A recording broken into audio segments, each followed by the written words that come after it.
Bon, bonjour tout le monde.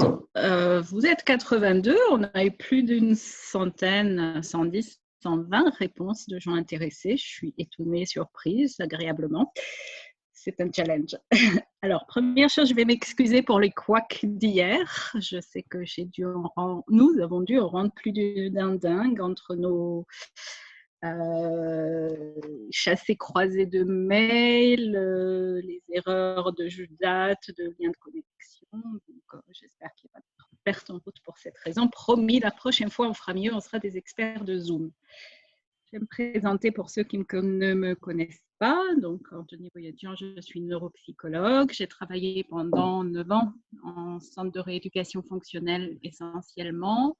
Et ensuite, je me suis installée à mon compte en libéral à Paris, où je me suis lancée dans le neurofeedback. Donc, ça fait maintenant 10 ans, depuis 2010, que je fais du neurofeedback.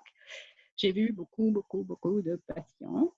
Alors, quand j'ai commencé, j'ai la chance d'être anglophone et du coup, d'avoir pu me former. Parce qu'évidemment, en France, il n'y avait absolument aucune offre de formation. Il y avait à peu près personne qui pratiquait. Donc, je me suis formée beaucoup en voyageant, par Internet, des cours en ligne, par mes lectures, etc. L'offre était très éparse, les experts un peu disséminés, plus ou moins accessibles. C'était jamais très simple. S'orienter, comprendre un petit peu le champ du neurofeedback, comment on pouvait avancer là-dedans, n'était pas facile. Aujourd'hui, l'offre reste très diverse, beaucoup d'approches différentes, beaucoup de façons de faire différentes. Ça s'organise un petit peu. Il y a beaucoup d'experts qui formalisent de plus en plus ce champ thérapeutique. La courbe d'apprentissage n'en reste pas moins très difficile. Donc ça, je commence par les bonnes nouvelles. Je pense que c'est vraiment, ça a été une courbe d'apprentissage raide pour moi au fil des années. Je dois dire que c'est seulement depuis à peu près 3 ans que je me sens vraiment très à l'aise. J'ai eu l'impression de réussir enfin à synthétiser et rendre cohérent les données disparates que j'avais glanées à droite, à gauche, les nombreux webinaires auxquels j'ai assisté, des ateliers, des cours en ligne, des lectures, et puis tellement beaucoup d'heures à côté des patients ici au cabinet, et d'un coup les choses commençaient à prendre forme, à s'organiser. À partir de là, c'est devenu vraiment un travail extrêmement gratifiant parce que les résultats deviennent bien meilleurs à ce moment-là. Les patients me le font savoir, bien sûr. Et peu à peu, j'avance vers une vision du neurofeedback qui me permet de… Antonia, tu peux parler plus fort? Oui, je vais parler plus fort. Alors, j'avance vers une vision des choses, une compréhension des choses qui me permet aussi de transmettre, je pense. Et depuis quelques années, effectivement, j'encadre des jeunes praticiens qui font leurs premiers pas et sous forme de supervision et autres. Et donc, c'est une dimension nouvelle à ma pratique qui est amenée à se développer dans les mois à venir, puisque, d'une part, je vais profiter de cette période de confinement pour explorer un petit peu tout ça. Et d'un autre côté, d'ici quelques mois, j'aurai quitté mon cabinet parisien pour des raisons personnelles, c'est-à-dire je déménage en province, à Toulouse, et je n'aurai pas de cabinet là-bas au démarrage. Le temps que ça redémarre, je vais être très disponible. Donc voilà, c'est quelque chose, un message que je vous envoie à tous, à ceux qui potentiellement seraient intéressés, auraient besoin de davantage de guidance, auraient des questions. C'est un bon moment maintenant, grâce à la disponibilité que nous donne malgré nous ces temps de confinement, et puis dans ma trajectoire personnelle. Ce que je vais exposer là sur ce webinaire va être ma vision, une synthèse et une vision personnelle du neurofeedback. Ça va être dense. Je suis à peu près certaine que ça ne tiendra pas en 1 heure. Je vais faire de mon mieux. Il y a des moments, j'irai, je pense, très vite. Le webinaire est enregistré. Pour ceux d'entre vous qui souhaitent récupérer l'enregistrement, vous nous faites signe. N'hésitez pas à revenir vers moi, revenir vers nous ou avec vos questions et utilisez s'il vous plaît l'adresse mail qui figure ici a.bouyadjian.formation@gmail.com. Ça me permet vraiment de regrouper, de ne pas utiliser ma boîte mail habituelle et de regrouper sur une même plateforme toutes les questions qui peuvent revenir. Ça va être plus simple pour mon organisation.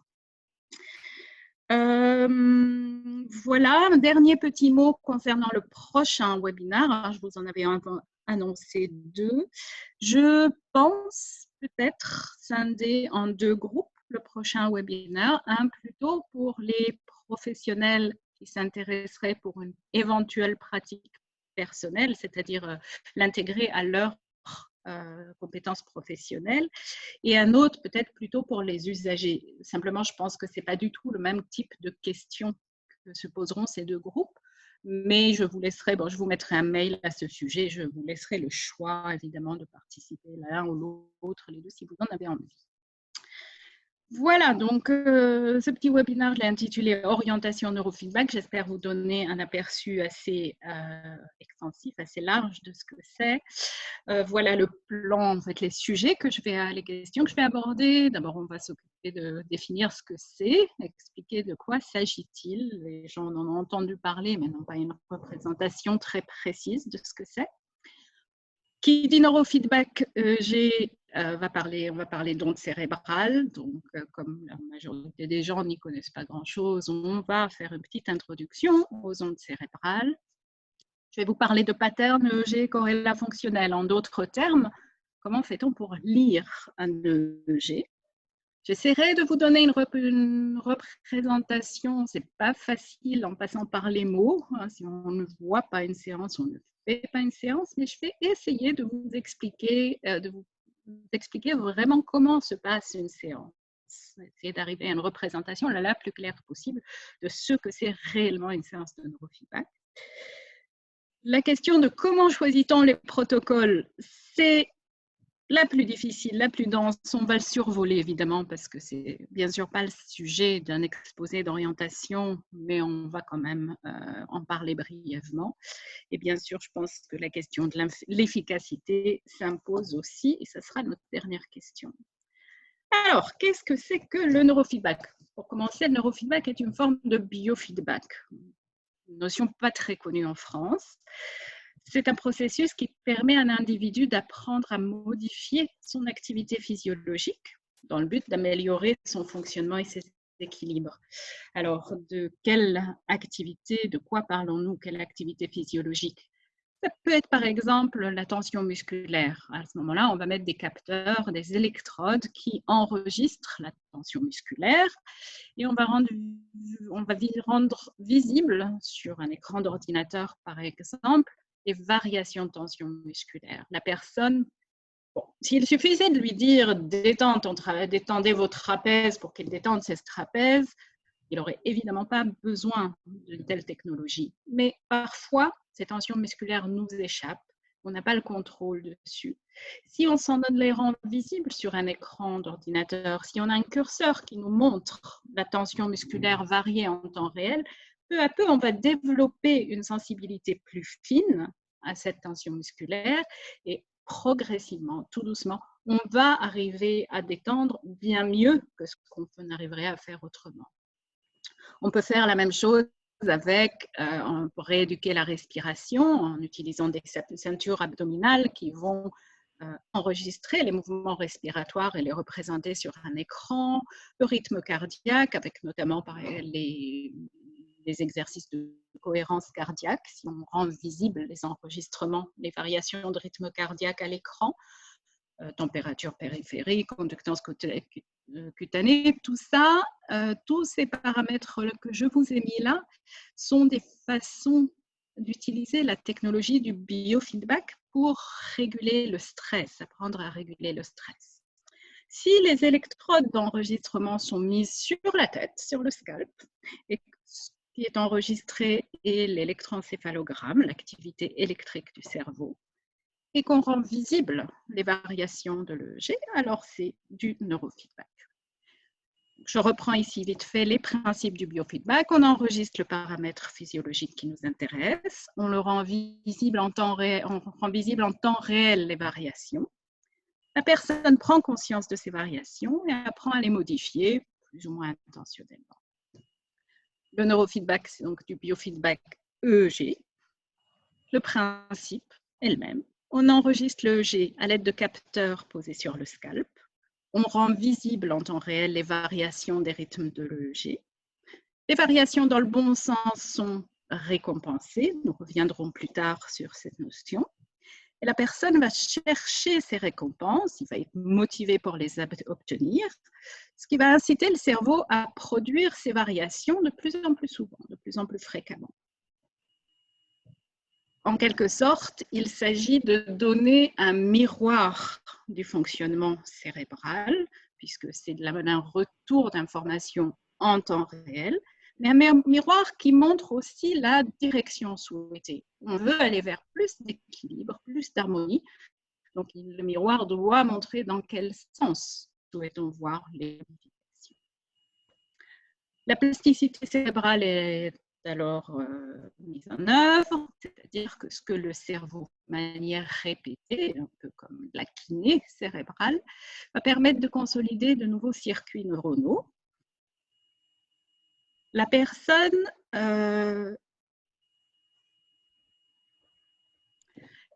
ressent de plus en plus finement l'état mental correspondant à ces changements et peut, peu à peu, accompagner le mouvement. Alors, je vois mon ordinateur qui me dit que ma connexion Internet est instable. Est-ce que, Muriel, tu peux me dire si ça coupe? Il y a eu une ou deux petites coupures au niveau du son, mais ça n'a pas empêché la compréhension, la fluidité. Donc, et au niveau du PowerPoint, ça suit bien. D'accord, très bien. On continue.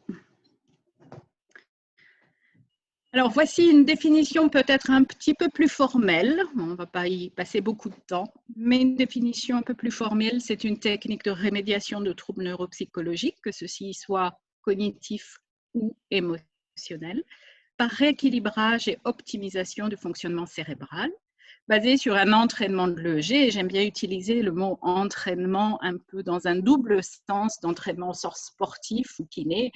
On s'entraîne à faire, donc c'est de la répétition. Et d'un autre côté, entraînement dans le sens où j'entraîne, je guide. Le dispositif va guider le cerveau de façon un petit peu automatique. C'est un peu la notion du conditionnement opérant. Mais voilà, il y a une sorte le cerveau va suivre l'invitation qui lui est proposée sur un plan un peu plus inconscient.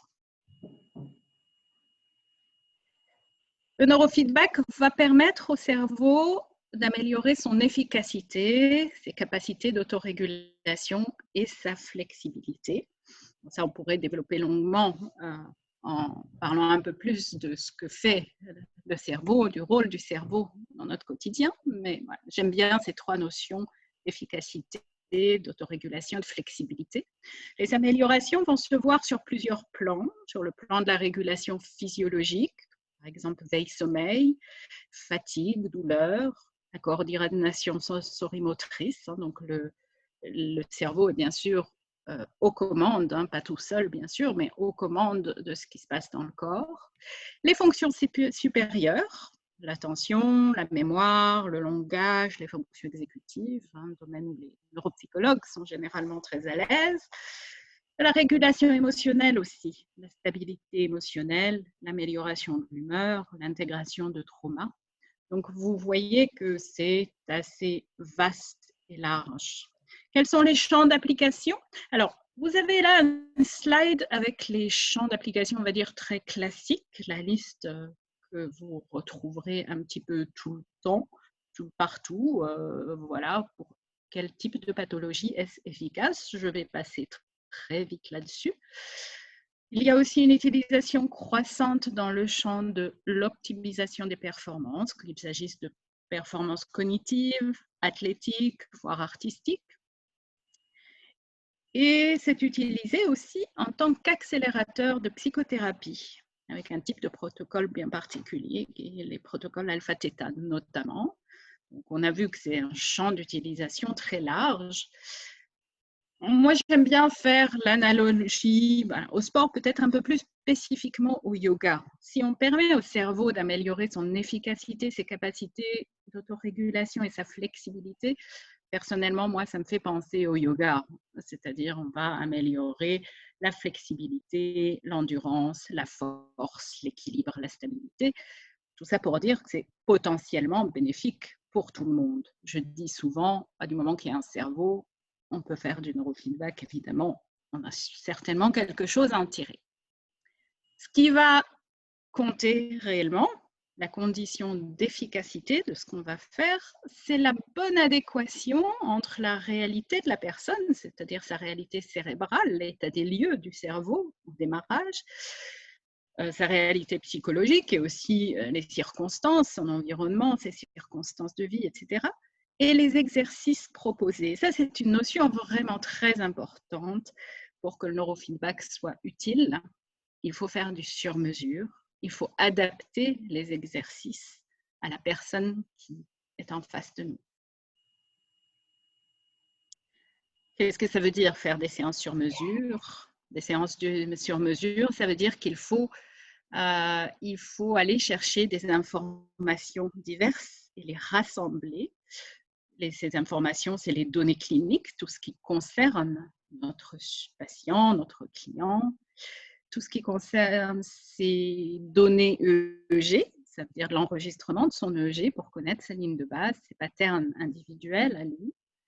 Mettre là-dedans des connaissances théoriques sur comment fonctionne le neurofeedback, quels sont les principes. Et une fois qu'on arrive à mettre tout ça ensemble, on va arriver à concevoir des exercices qui seront réellement utiles pour cette personne-là. Excusez-moi. Et puis, on le reverra un peu plus tard, il faut prendre aussi en compte les réponses individuelles. La personne commence à faire ses exercices et il faut être à l'affût des retours d'informations qu'il va nous donner. Les choses se mettent à bouger, se mettent à changer. Et il faut qu'on s'assure que ça change dans le sens souhaité, comme on l'a espéré. Et puis, on a toute une marge encore d'adaptation. Donc, beaucoup de sur-mesure, beaucoup d'individualisation.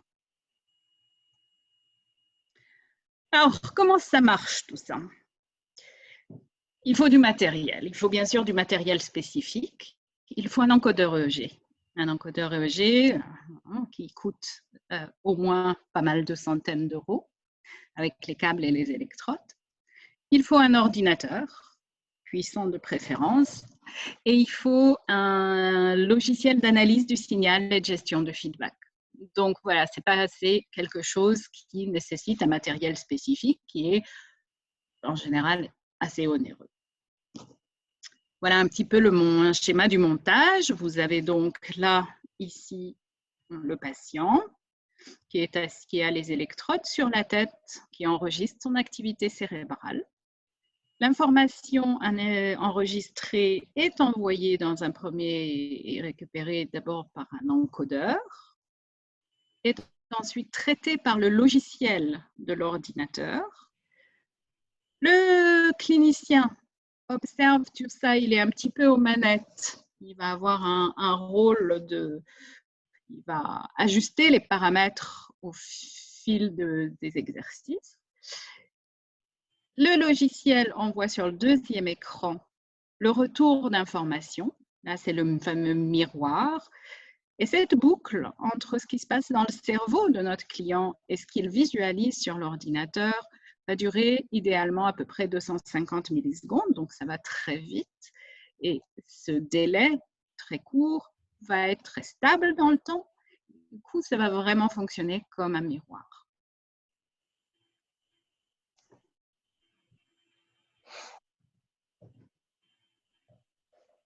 Alors, on a dit qu'il fallait enregistrer l'activité électrique du cerveau, l'EEG, l'électroencéphalogramme. Donc, on va faire un petit détour, une petite introduction aux ondes cérébrales, puisque c'est la compréhension de ces ondes cérébrales qui va donner tout son sens au neurofeedback. Alors, vous voyez ici en haut, en blanc, un tracé chaotique, irrégulier. C'est ce qu'on appelle le tracé brut. Là, on est représenté sur cette bande un tracé EEG enregistré par une paire d'électrodes. Hein, c'est une paire d'électrodes sur la tête, ça fait un canal d'enregistrement qui est représenté là. Vous voyez qu'il y a parfois des vagues assez larges, assez grandes, parfois des vagues qui sont beaucoup plus petites et beaucoup plus rapides. Et en dessous, on ne voit pas très très bien, j'ai écrit, c'est la transformation rapide de Fourier. Alors, je vais vous expliquer rapidement comment on passe de l'un à l'autre, parce que cette notion de la FFT, de la transformée rapide de Fourier, est importante. C'est quelque chose de central dans notre travail. Je vais utiliser une métaphore pour ça. Imaginez que vous avez un bac à sable avec du gravier assez épais, assez grossier, du sable plus fin, du sable très fin et même de la poussière, le tout mélangé.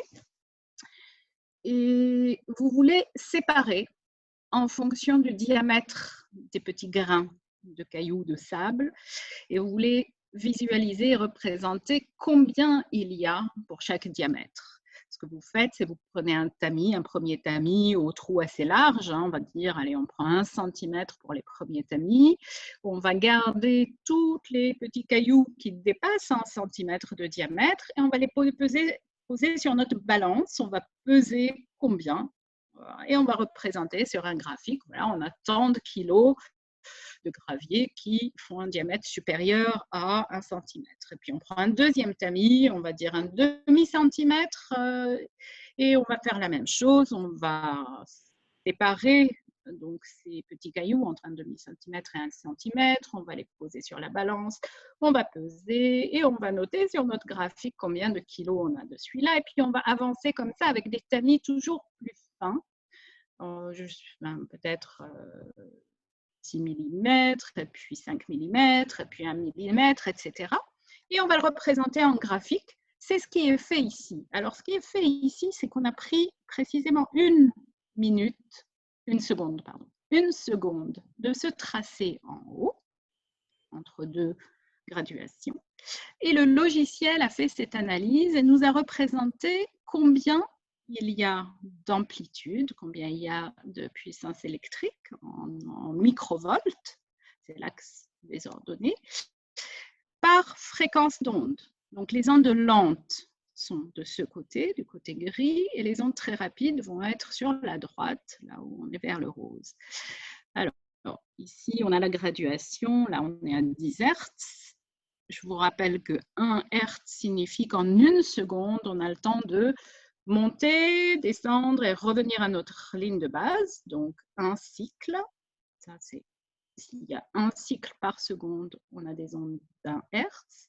Si on a 2 cycles par seconde, on a 2 Hz. Si on a 10 cycles par seconde, on va avoir des ondes à 10 Hz. Et si on a 30 cycles par seconde, on va avoir des ondes à 30 Hz.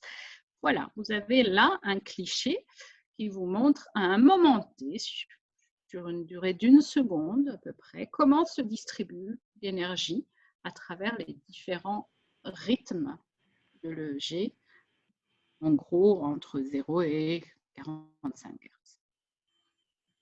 Si je prends 1 minute entière d'enregistrement et que je moyenne tout ça, parce que ce que vous ne voyez pas ici, ce que vous auriez vu si j'avais une petite vidéo, c'est que tout ça, ça bouge très vite. Donc, c'est en train de valser dans tous les sens en permanence, ce n'est pas du tout figé, ça monte, ça descend de façon très chaotique en permanence. Si je prends 1 minute entière d'enregistrement et je représente mes moyennes sur 1 minute, là, je vais avoir une représentation, un FFT, un spectrogramme classique, voilà, qui nous montre la distribution d'énergie en fonction de la fréquence de nos Hertz, les ondes lentes ici, 1 Hz jusqu'à 10 Hz, jusqu'à 20 Hz. Et ici, les microvolts, donc l'amplitude. Je reviens un petit peu en arrière. Ici, il y a un code couleur, le code couleur de mon logiciel qui subdivise et catégorise en fonction de la fréquence différentes catégories, différents types d'ondes cérébrales. Donc, ils ont des fonctions, des origines différentes dans le cerveau, des fonctions différentes, des morphologies différentes. Et donc, on leur a attribué des noms différents. On a les ondes delta, θ, alpha, bêta, et les bêta rapides, et les ondes gamma. Et je vais revenir là-dessus. Alors, je vais passer ces grandes catégories en revue, une par une, vous les définir brièvement. Je vais essayer de ne pas trop entrer dans le détail, sinon on y passera beaucoup trop de temps. Donc, les ondes delta, c'est les plus lentes, entre 0,5 et 3,5 Hz. Elles sont observées surtout durant le sommeil, en phase de sommeil profond. Une somnolence va se traduire par une augmentation de ces ondes lentes. Et on les observe aussi chez les sujets cérébrolésés ou les personnes qui présentent des troubles d'apprentissage.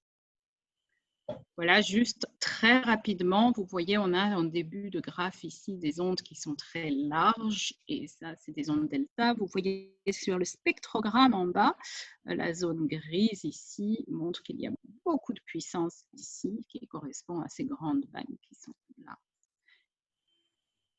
Un peu plus rapide, entre 4 et 8 Hz, les ondes θ. Ce sont des fréquences basses qui dénotent un état hypnagogique, quelque part entre l'éveil et le sommeil. Une certaine inefficacité cognitive. Le cortex est au repos, il est inactif. Donc, si on est vraiment au repos et inactif, il n'y a pas de souci, hein, c'est congruent. Par contre, si notre cerveau produit ces ondes θ alors qu'on essaye de faire du calcul mental, d'écouter le professeur ou de lire, on va être tout à fait inefficace dans ce qu'on fait. Si on voit passer des bouffées comme ça d'ondes θ sur les tracés, ça correspond en général à des moments de décrochage attentionnel, des moments de rêverie, d'inattention à la réalité environnante. Voilà, je vais passer vraiment vite sur ces slides-là parce que sinon on n'aura pas le temps de tout faire. Donc là, je vous montre une deuxième fois. On a des ondes, ici, on a des ondes θ bien caractérisées et on voit que ça a été quantifié ici. Un peu plus rapide, les ondes alpha entre 8 et 12 Hz, généralement associées à un état de relaxation. Dans les basses fréquences, c'est plutôt un désengagement. Dans les plus hautes fréquences, plutôt entre 10 et 12, c'est juste une présence paisible. De façon générale, la fermeture des yeux, quand on ferme les yeux, on coupe l'arrivée de stimuli visuels vers les ondes, vers les aires visuelles du cerveau. Et donc, ces aires visuelles se mettent au repos et de fait, là, on va voir un rythme alpha vraiment bien dessiné. Donc, la différence entre un tracé yeux ouverts et yeux fermés, la première différence nette devrait être l'absence d'ondes alpha visibles sur l'un, les yeux ouverts, et des ondes alpha nettement dessinées sur le deuxième, les yeux fermés. Donc, voilà des belles sinusoïdes ondes alpha. Voilà mon tracé, les yeux fermés, et vous voyez un joli pic, parce que les ondes alpha sont très réguliers, autour de 8 à 10 Hz, un joli pic qui nous dit qu'il y a beaucoup d'ondes alpha dans ce tracé. Ensuite, c'est un peu plus rapide, les ondes bêta en 13 et 35 Hz. Là, il s'agit c'est les ondes de l'activation corticale. L'EEG n'est plus synchrone sur des ondes lentes, synchronisé sur des ondes lentes. Il se désynchronise. Et quand il se désynchronise, les assemblées de neurones se mettent à faire un peu chacun leur truc, chacun dans son coin. Et du coup, tout ça se désorganise beaucoup et les rythmes deviennent plus rapides. Alors, en neurofeedback, on a l'habitude de découper ces ondes bêta en 3 tranches distinctes. La tranche que nous appelons les ondes SMR, le rythme sensorimoteur, en 12 et 15 Hz, qui correspond juste à un état d'attention détendu et tranquille, mais bien non attentif. L'orientation vers le monde extérieur, la concentration mentale et l'activité intellectuelle vont se faire dans les fréquences entre 15 et 21 Hz. Et dans la partie haute, au-dessus de 22 Hz, on est dans les bêta rapides. C'est en général associé à de l'anxiété et de la tension mentale importante, des ruminations. Voilà, je passe un peu rapidement.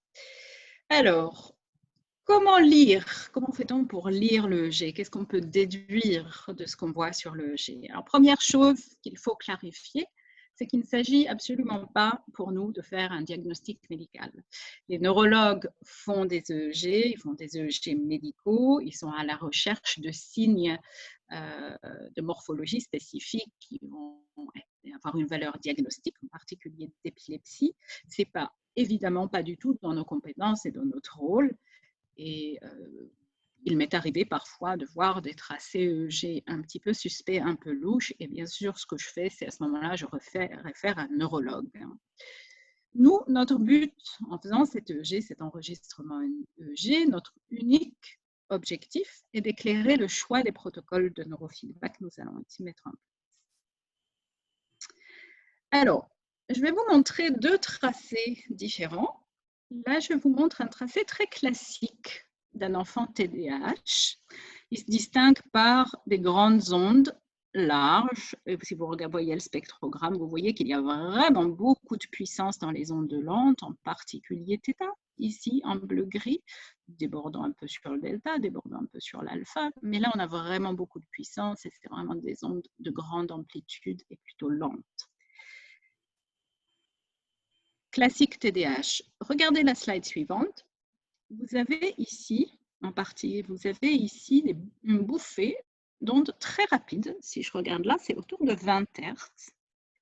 Ça n'a rien à voir avec le précédent, très différent.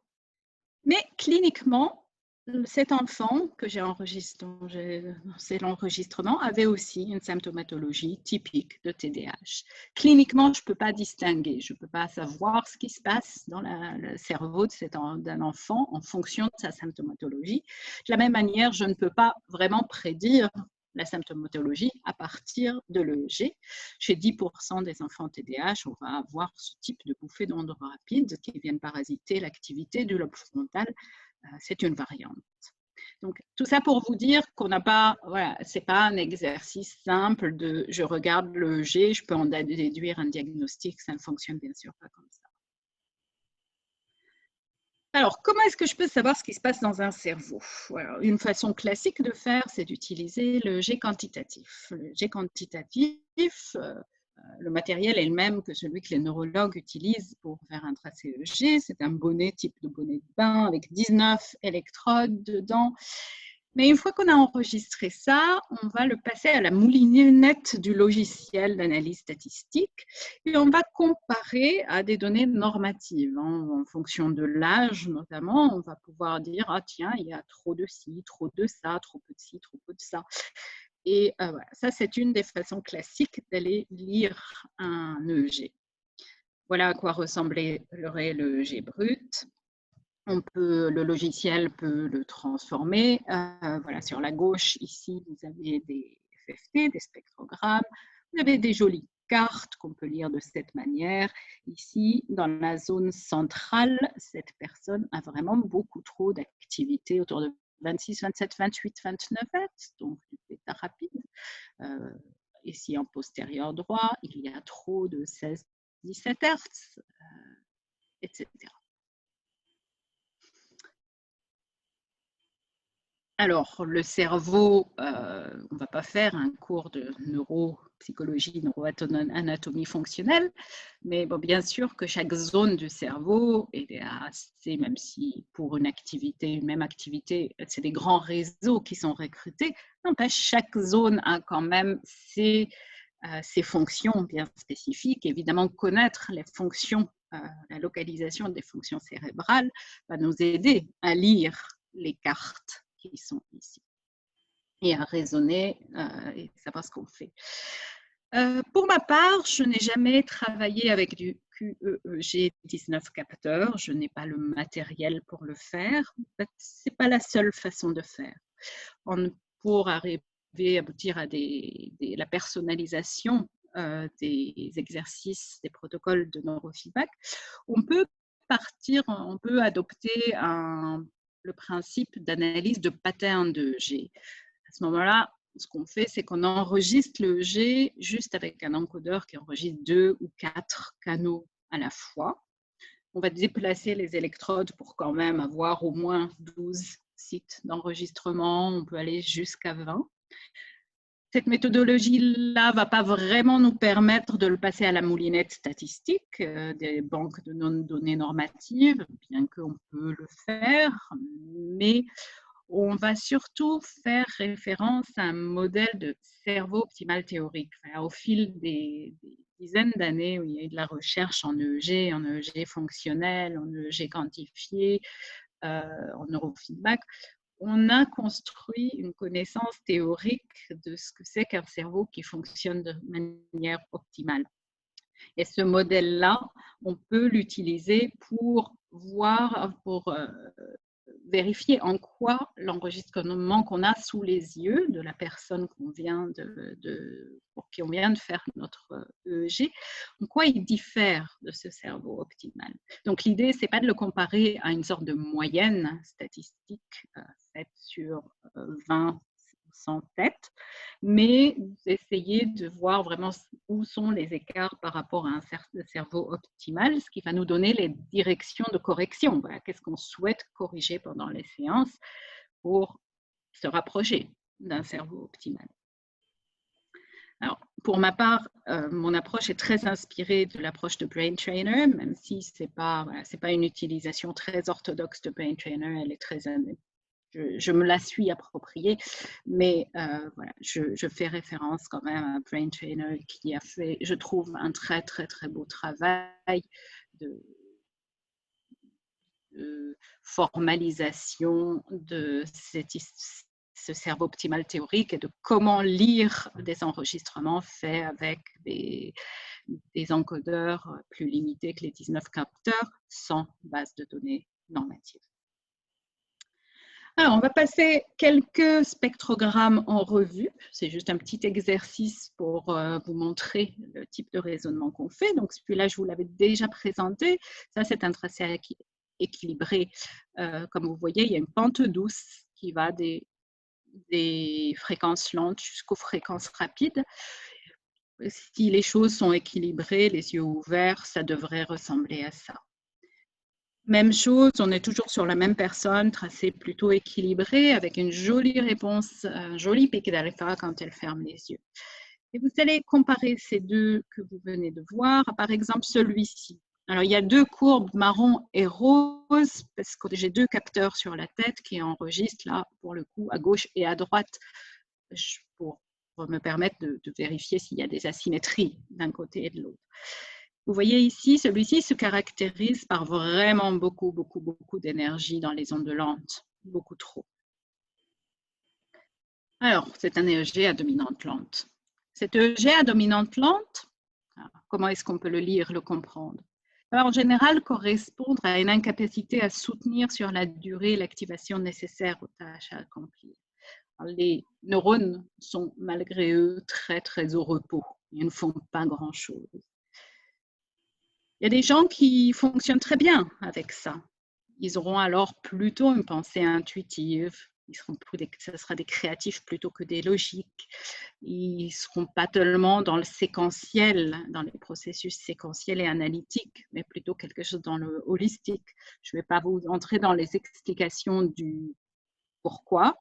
Je les trouve absolument passionnantes. Ça nous apprend vraiment beaucoup sur le cerveau et le fonctionnement du cerveau, mais bien sûr, là, on n'a pas le temps.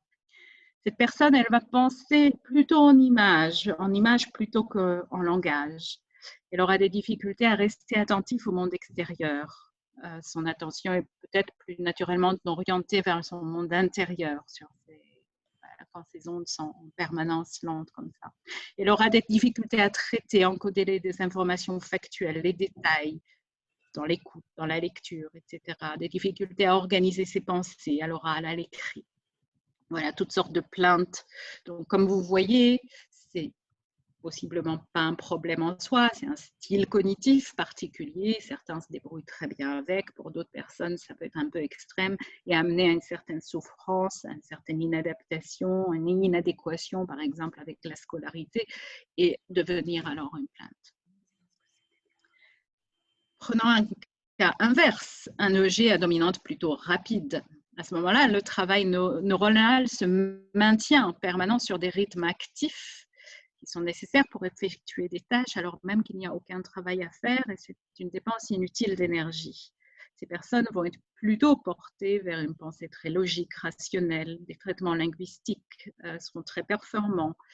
Mais tout ça, c'est trop rapide, va aussi se traduire par du stress, une grande sensibilité au stress, de l'anxiété, de l'irritabilité, va perturber le sommeil, peut-être une tendance à réprimer les émotions, etc. Donc, c'est vraiment une autre personnalité. C'est vraiment les plaintes qui vont émerger.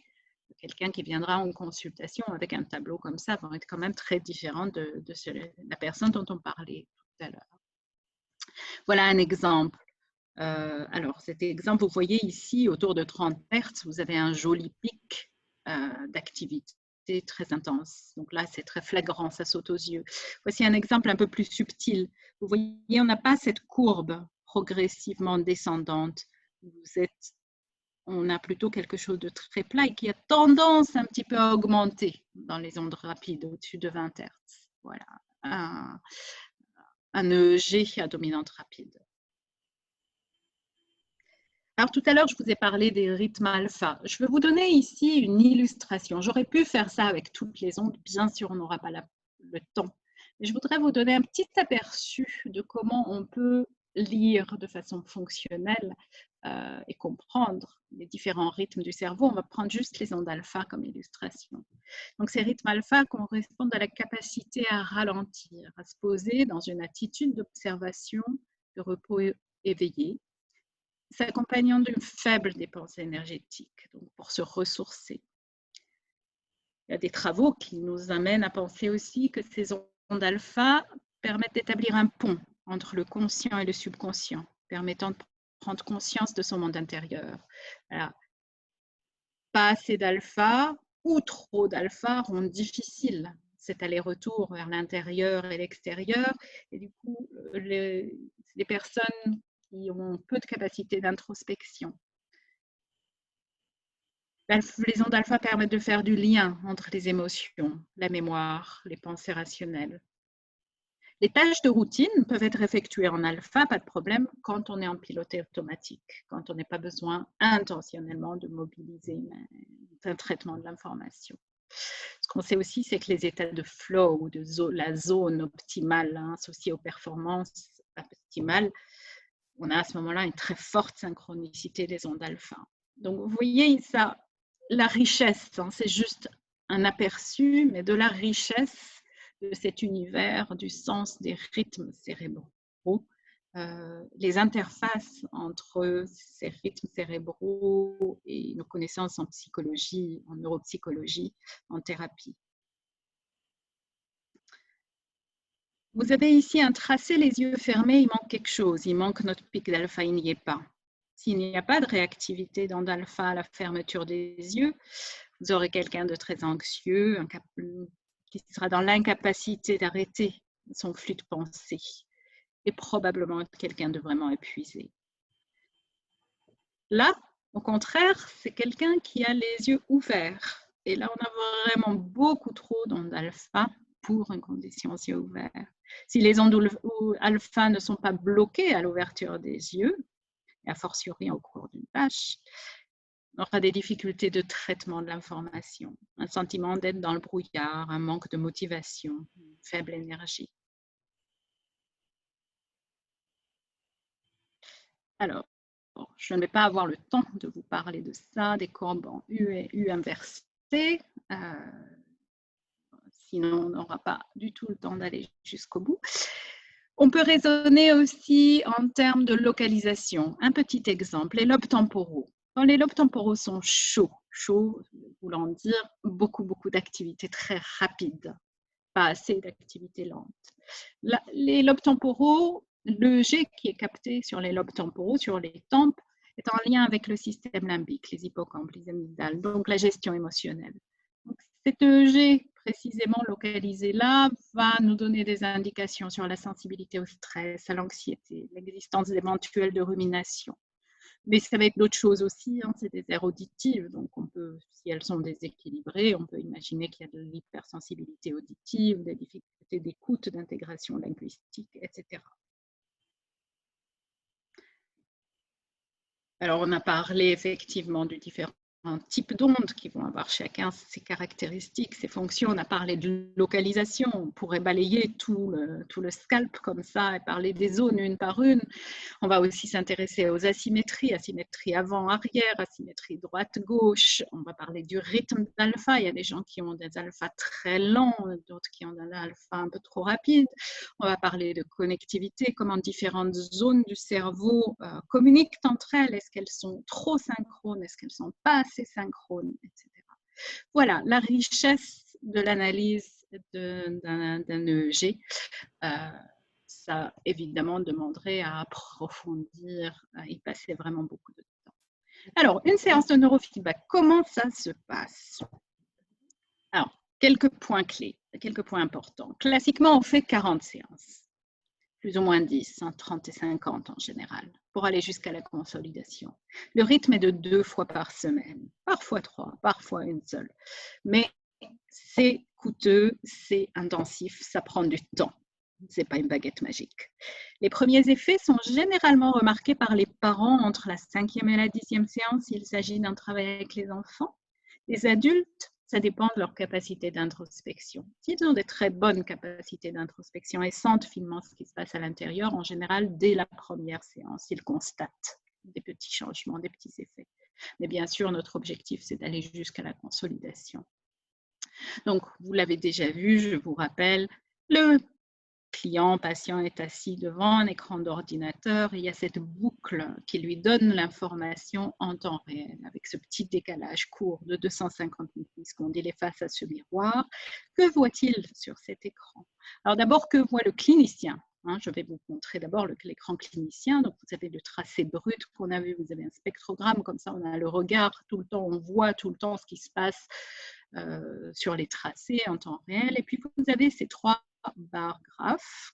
Je vais développer ça un petit peu. Voilà le principe. Vous avez le premier bar graphe qui va spécifiquement quantifier en temps réel. Donc, vous allez avoir cette barre qui monte et qui descend très rapidement. Et là, on va quantifier spécifiquement les ondes lentes, par exemple. Ici, spécifiquement les ondes rapides et ici, les ondes médianes. Imaginons que nous sommes dans la situation, cette personne, elle a trop d'ondes lentes, un peu trop d'ondes rapides, et les ondes médianes tellement importantes pour avoir un bon équilibre, un bon centre de gravité, sont un peu faibles.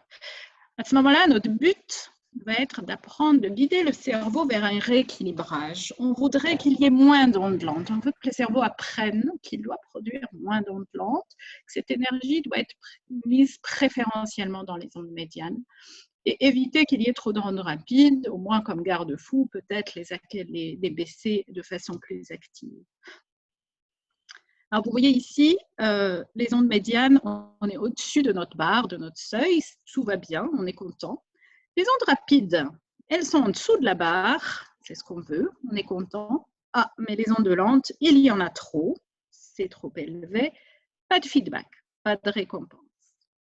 Un autre moment, ça c'est un peu inversé. Là, les ondes lentes sont OK, elles ont baissé, il n'y en a pas trop, il n'y en a pas excessivement. Par contre, on a un peu trop d'ondes rapides et pas tout à fait assez d'ondes médianes. Toujours pas de feedback. Ah, tout est au vert. Les ondes lentes sont descendues, les ondes rapides sont descendues, les ondes médianes, il y en a plus, sont montées au-dessus du seuil. Et là, il y a du feedback. Le feedback, ça peut être quelques notes de musique, ça peut être quelque chose de visuel à l'écran. Du moment qu'il y a un signal clair qui dit à ce moment-là, très précisément, « Waouh, là, c'était bien ». Donc, notre patient, notre client, il va être face à son miroir on va lui donner un renforcement positif, donc du feedback, à chaque fois que son EEG se trouve en équilibre. Et le feedback va s'interrompre en général quand l'EEG est en déséquilibre. Pour maximiser la courbe d'apprentissage, on va faire en sorte qu'il y a du feedback positif à peu près 60% du temps. Ça va optimiser la courbe d'apprentissage. Ce feedback doit avoir une valence positive, hein, ça doit être quelque chose d'agréable, hein, la personne doit le rechercher activement, sans être surstimulant pour autant. Et idéalement, le feedback va être, on va dire, cohérent avec l'état mental recherché. Vous pouvez assez facilement, je pense, imaginer que si mon objectif, c'est d'entrer dans un état de grande relaxation, je ne veux pas avoir comme feedback quelque chose de surstimulant et trop coloré, et une musique trop vive, trop rapide, etc. Donc, on va adapter en fonction de ce qu'on recherche. Que voit le patient, le client sur son écran? Il pourrait éventuellement voir quelque chose d'extrêmement simple comme ça, juste ces ondes-là. C'est le miroir des ondes SMR, 12 et 15 Hz, ça monte, ça descend, et il doit simplement essayer de faire monter le plus possible, le plus souvent possible, le plus haut possible. Ça peut être un peu plus complexe avec plusieurs barres graphes simultanément. Voilà, il doit réussir à avoir tout au vert le plus souvent possible, et quand ça devient rouge, c'est qu'il y a une perte d'équilibre momentanée. Ça peut être des jeux de ce type, un jeu très simple. Quand le jet est en équilibre, mon puzzle va se construire peu à peu. Chaque fois que le jet perd l'équilibre, il y a interruption dans le flux du jeu. Nous avons maintenant des jolis jeux vidéo avec des jolis graphismes. Voilà, cet avion, il va voler, il va se centrer pile poil au milieu de la cible lorsque le EEG est en équilibre. Et à chaque fois que l'EEG perd un peu l'équilibre, on va voir l'avion se déporter un peu sur le côté. Et simplement, la personne est là comme consigne d'essayer de faire en sorte que son avion vole le plus droit possible, qu'il y ait le moins de fluctuations possible. Ça peut être des choses encore plus... voilà, ça s'appelait aux enfants, c'est d'autres types de jeux vidéo qu'on pourrait éventuellement utiliser. On pourrait mettre une vidéo, un petit film, un petit documentaire. Si on le fait les yeux fermés, on peut mettre simplement de la musique. Peut-être le volume de la musique va augmenter et diminuer en fonction de l'équilibre du film.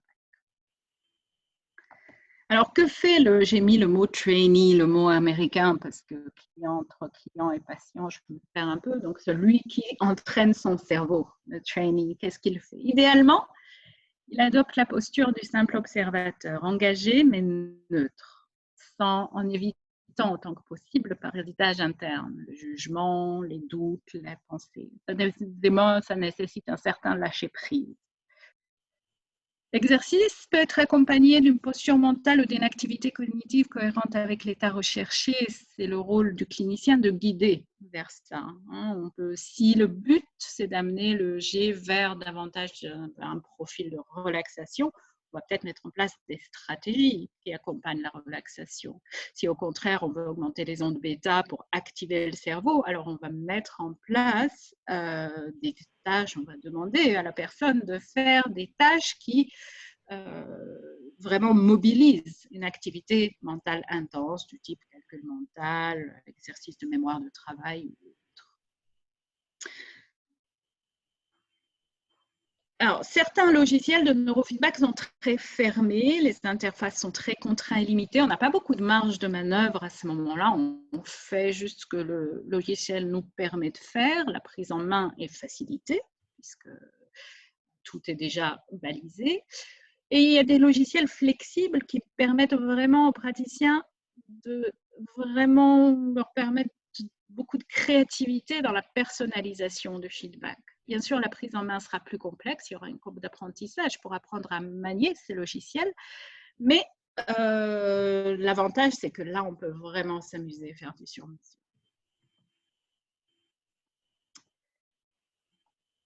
Alors, je fais juste une petite parenthèse, il va être 16 heures. Je vais rappeler à ceux qui ont besoin de déconnecter et de partir que ce webinaire est enregistré, que c'est avec plaisir qu'on vous enverra à la demande l'enregistrement pour que vous puissiez voir la fin. Pour ceux qui peuvent rester, je crois que nous, on est disponible, donc on va continuer tranquillement pour les 2 derniers chapitres, celui de comment choisit-on les protocoles, que bien sûr, je ne vais pas beaucoup approfondir, hein, et puis la question de l'efficacité du neurofeedback.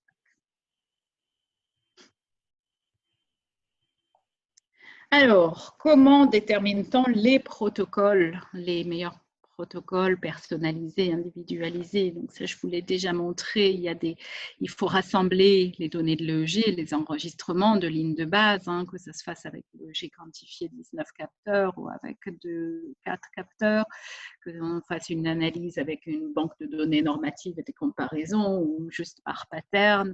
On va utiliser ça, c'est une chose que nous aurons. Nous aurons des connaissances cliniques, hein, suite à un entretien clinique, des questionnaires. J'utilise beaucoup des questionnaires dans ma pratique.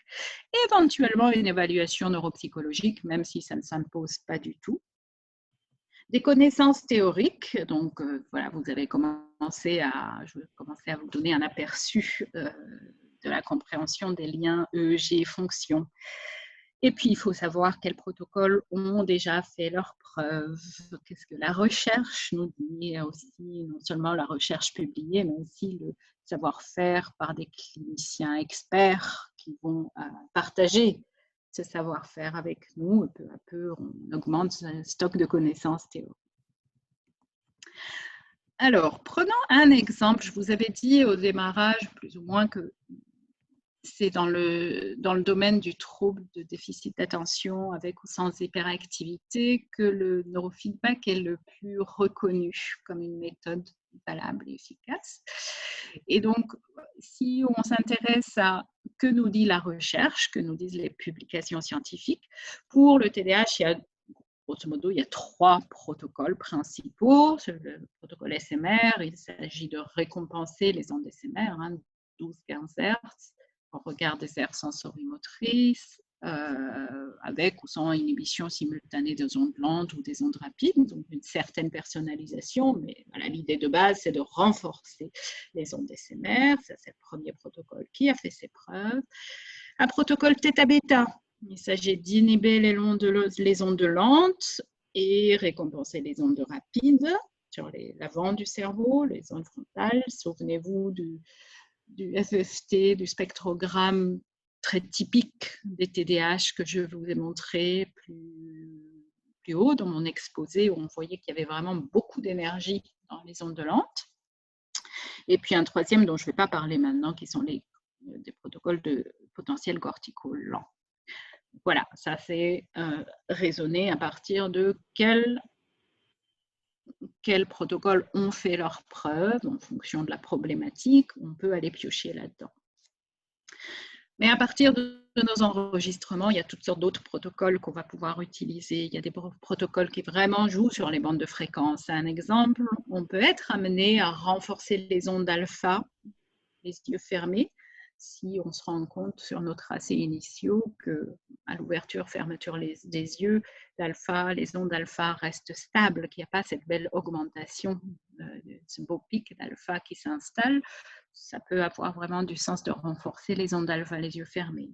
Il peut y avoir des protocoles d'asymétrie, c'est-à-dire on sait que idéalement, les ondes alpha dominent du côté droit du cerveau, qu'il y a plus d'amplitude dans les ondes alpha à droite plutôt qu'à gauche. À ce moment-là, on va pouvoir décider de récompenser à chaque fois que l'alpha domine à droite et baisse un petit peu à gauche. Si au démarrage, à notre enregistrement de ligne de base, on a vu le contraire, on a vu plus de puissance alpha à gauche qu'à droite. On peut chercher à rétablir cet équilibre.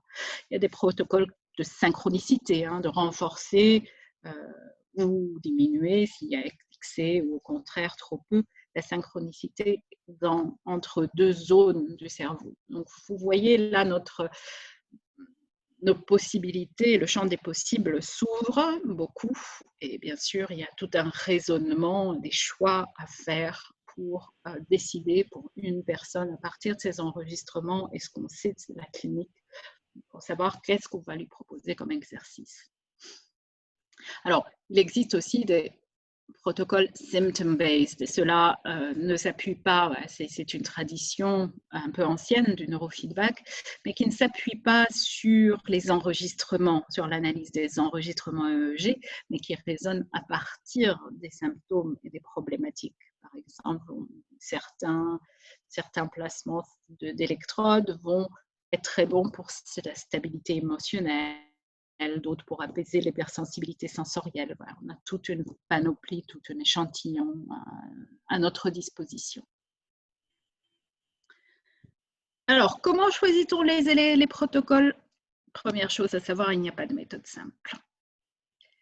Il y a des experts divers et des praticiens chevronnés qui ont de plus en plus ces dernières années développé des cadres théoriques, des méthodologies, des outils, notamment des logiciels qui facilitent le raisonnement et les choix.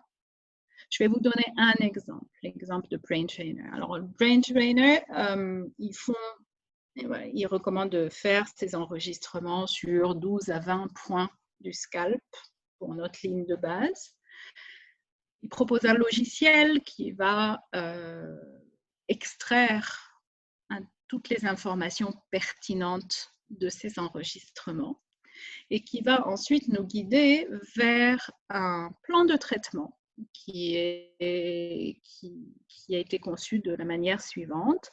L'idée, c'est d'entraîner, c'est un entraînement de type circuit, c'est-à-dire il y aura 5 blocs qui vont être effectués en séquence. 5 blocs, c'est en gros 5 types de séances. C'est comme si vous alliez à la gym, à la salle de sport, et un jour, vous faites que de la musculation, un jour, vous allez faire de la cardio, un autre jour, vous allez faire du stretching et des étirements, et puis la fois d'après, vous allez faire du yoga, et la dernière fois, vous allez faire, je sais pas, un sport collectif.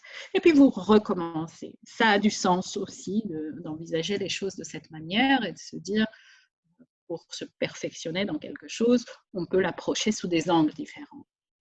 C'est ce que préconise, ce que fait la méthode Brain Trainer. Elle préconise, elle a identifié des axes fondamentaux de l'équilibre cérébral en termes de G, et chaque bloc va être fait en séquence. Chaque bloc comprend 2 ou 3 exercices complémentaires. L'idée, c'est que ça donne une jolie complémentarité et synergie pour permettre une réorganisation globale du cerveau. Voilà, c'est juste une illustration d'un type de raisonnement pour arriver à définir les protocoles pour une personne en particulier. Il y a d'autres façons de faire. La question de l'efficacité. Alors, avant de parler d'efficacité, je pense que c'est indispensable de passer au moins une slide sur d'éventuels effets indésirables. Y a-t-il des effets indésirables? Alors, ce qui est sûr et certain, c'est que des exercices de neurofeedback peuvent assez facilement modifier les niveaux d'éveil physiologique. On peut très facilement calmer l'éveil physiologique ou alors, au contraire, stimuler l'éveil physiologique à travers ces exercices. Et donc, pousser un peu trop loin, ça peut entraîner des effets indésirables qui seront pour le coup passagers. De la somnolence, c'est très très fréquent en séance, surtout au tout début. Éventuellement de l'agitation, de l'irritabilité ou des difficultés d'endormissement. Alors, je dis passager parce que ce qui est vraiment clé, ce qui est vraiment fondamental, c'est que nous, en tant que cliniciens, on ait un retour d'information. Si on sait qu'une séance a provoqué davantage d'agitation et d'irritabilité, on sait que cette séance a été surstimulante et on sait rectifier, on sait corriger pour le rendre un peu moins stimulant et trouver quelque chose qui est plus ajusté, plus approprié pour cette personne. Donc, on va utiliser le retour d'information. Du coup, oui, bien sûr, des effets indésirables passagers sont non seulement possibles, mais à vrai dire assez fréquents. Mais ça se corrige, c'est une donnée nécessaire pour nous pour affiner notre approche.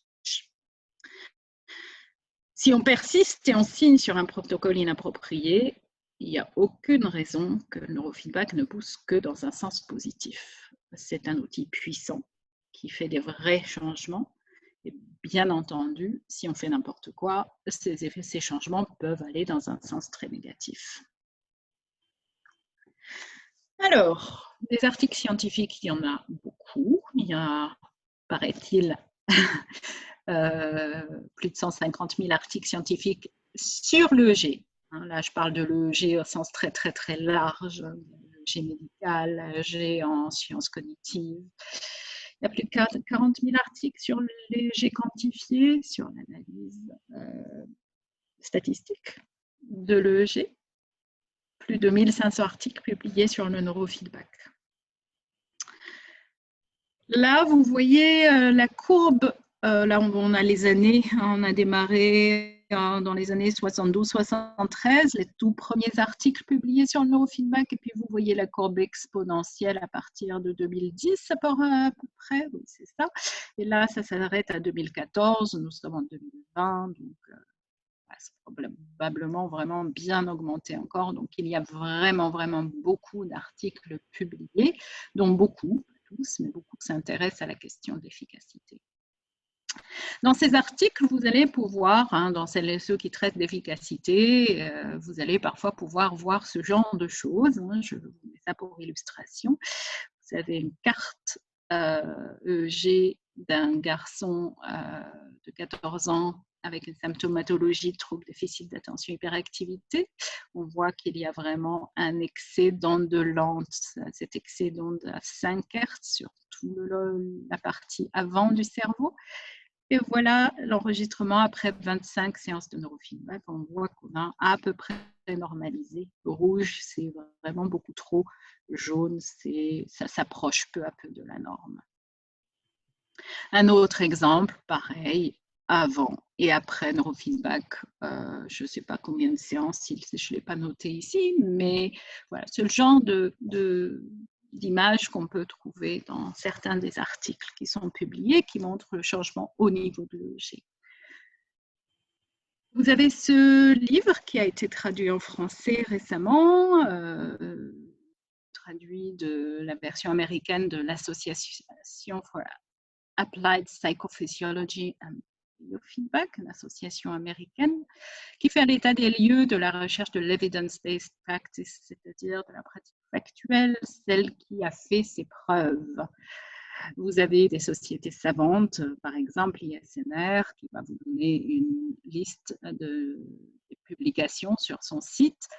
Je ne vais bien évidemment pas passer en revue les arguments publiés, les preuves d'efficacité publiées. Je vous dis juste qu'ils existent et on peut les trouver.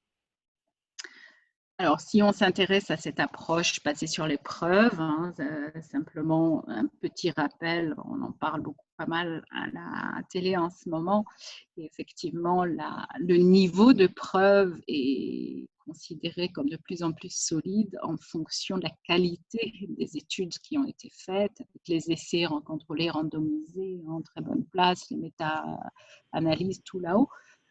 Le neurofeedback a pas mal avancé, étant donné qu'il y a beaucoup d'études. Il y a maintenant des méta-analyses aussi, au moins dans le domaine du TDAH, qui confirment l'efficacité en tant que traitement pour le TDAH. Alors, les niveaux de preuve, effectivement, donc, le neurofeedback est considéré comme efficace et spécifique pour le TDAH. Pour l'instant, seulement pour le TDAH. Considéré comme efficace, ça s'appuie donc sur le nombre et la qualité des études qui ont été publiées à ce jour pour l'anxiété, les troubles anxieux, la dépression, l'épilepsie, les maux de tête. Probablement efficace parce que les études qui existent sont de moins bonne qualité méthodologique pour la toxicomanie et l'alcoolisme, l'autisme, la fibromyalgie, l'insomnie, mal de transport, stress post-traumatique, traumatisme crânien et les effets secondaires de la chimiothérapie. Alors, je ne vais pas, voilà, toutes ces données de recherche sont à votre disposition, elles sont assez faciles à trouver. Je vais vous montrer plutôt, illustrer plutôt vous montrer quelques slides de ce que moi je constate à mon cabinet dans mon activité. On va faire ça rapidement. Sur les slides suivants, vous avez des résultats avant-après sur un test d'attention de mes 23 premiers patients en cabinet, 17 enfants, 6 adultes, la majorité répondant aux critères diagnostiques du TDAH, pas tous.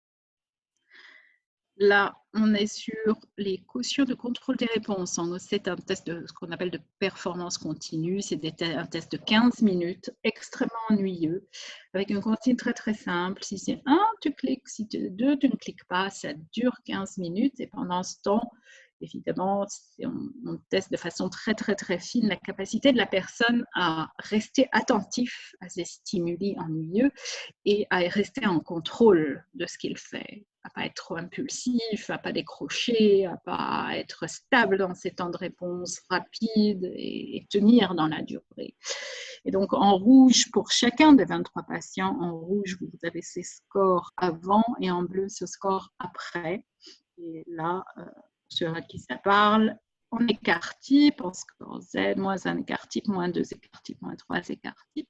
Et si vous regardez, voilà, au pire, on est resté stable et au mieux, on a des très belles améliorations en influence de neurofeedback. C'est pour le quotient de contrôle des réponses et ça, c'est pour le quotient d'attention. Donc, c'est plus sur l'aspect rester attentif, non pas rester en contrôle de ce qu'on fait, mais rester attentif à ce qu'on fait.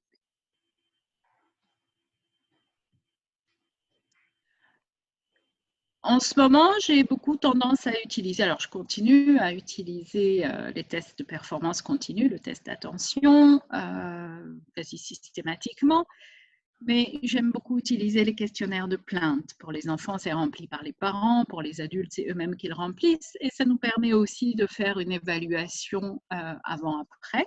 Je vous montre juste 2 exemples. Là, cette fois, j'ai choisi de montrer un patient particulier, non pas de faire des moyennes. Donc, je vous en montre 2, c'est juste des échantillons parmi tant d'autres, mais ça montre un petit peu la direction que ça prend. Donc, vous voyez, c'est des catégories dans le questionnaire, la catégorie de symptômes d'anxiété, de stress, de dépression, d'attention, etc. Et vous voyez, en bleu, c'est avant, et en rouge, c'est après 16 semaines d'entraînement par neurofeedback. Un autre exemple, même chose, cette fois après 11 semaines.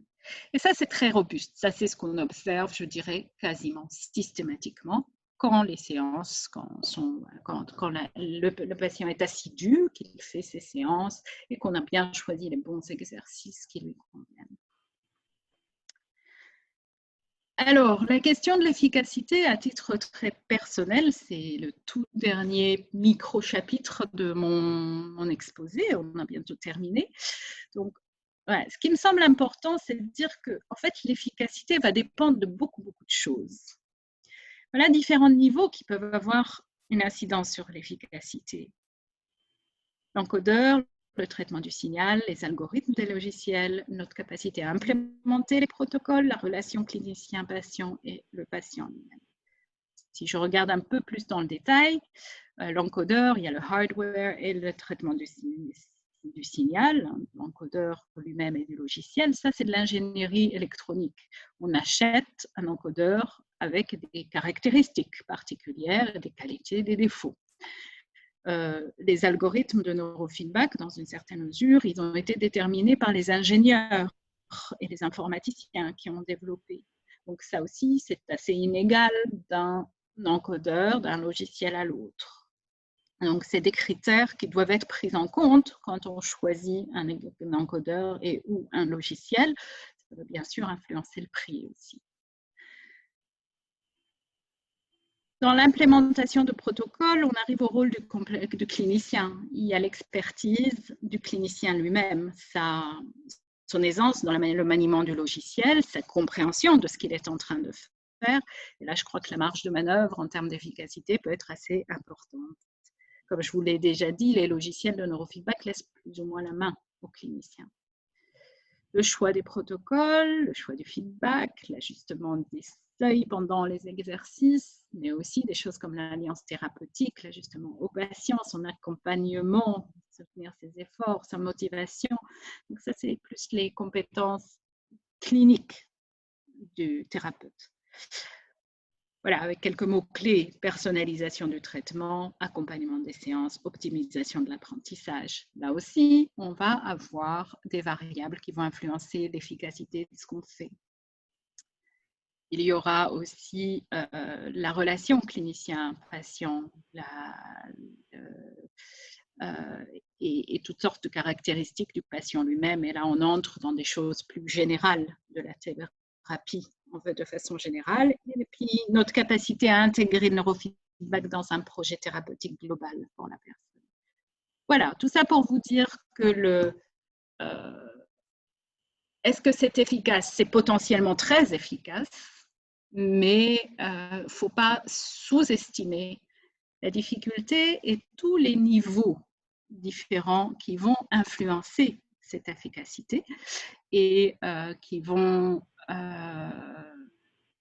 voilà, donc si je dois synthétiser et mettre un tout petit mot de conclusion, on a quand même bien intérêt à être bien formé, compétent et du coup avoir recours à des experts pour nous guider et en tant qu'usager, en tant que patient, en tant que client, faire attention au thérapeute qu'on choisit qui doit avoir une réelle expertise parce que l'efficacité du neurofeedback viendra de tout ça.